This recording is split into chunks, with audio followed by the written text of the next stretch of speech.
తర్వాత పునర్వసు 4వ పాదము, పుష్యమి నక్షత్రము, ఆశ్లేష నక్షత్రం.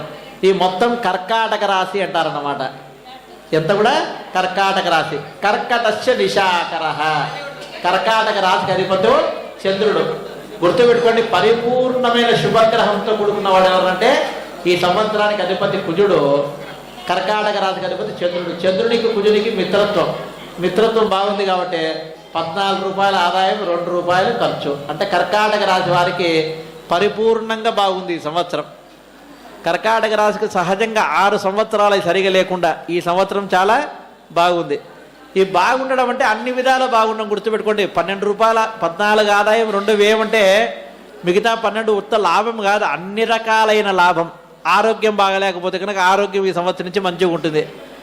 ధనహీనత, డబ్బు లేనితనం ఉంటే డబ్బు కూడుకుంటుంది. ఇల్లు కట్టలేని వారికి ఇల్లు కట్టుకునే అనుకుంటుంది. ఇటువంటివన్నీ. అంతేకాకుండా గుర్తుపెట్టుకోండి, ఇప్పుడు 14 రూపాయల ఆదాయం వచ్చింది, 2 రూపాయలు ఖర్చు పెడితే 12 రూపాయల లాభం ఉంది. ఈ లాభాన్ని జాగ్రత్తగా పెట్టుకోవాలి కదా. ఈ కటకరాశి వారు సంపాదించిన ధనము మళ్ళీ సంవత్సరం కర్కాటక రాశికి బలం లేదనుకోండి, సంపాదించిన ధనం అంతా రెక్కలు వస్తే డబ్బు పోతే. కాబట్టి అది నిశ్చలంగా ఉండే దానికోసం గుర్తుపెట్టుకోండి. మనం చెప్తుంటాము మంచి పరమ మంచి. కర్కాటక రాశికి అధిపతి చంద్రుడు కాబట్టి చంద్రుడుకు అధిష్టాన దేవత ఎవరంటే ఈశ్వరుడు, శివానుగ్రహం. సోమవారం శివుణ్ణి బాగా సేవిస్తే సోమో చంద్రాహ, సోముడే చంద్రుడు. కాబట్టి ఈశ్వరారాధన చేస్తే కర్కాటక రాశి వారికి అందరికీ కూడా శుభ ఫలితం. ఈశ్వరారాధన అంటే మనకి ఇక్కడ మహాశివరాత్రి చేస్తారు దేవాలయంలో.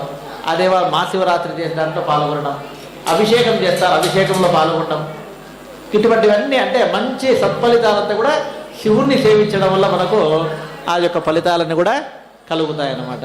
Thanks for watching. Please comment, like, share and subscribe our channel.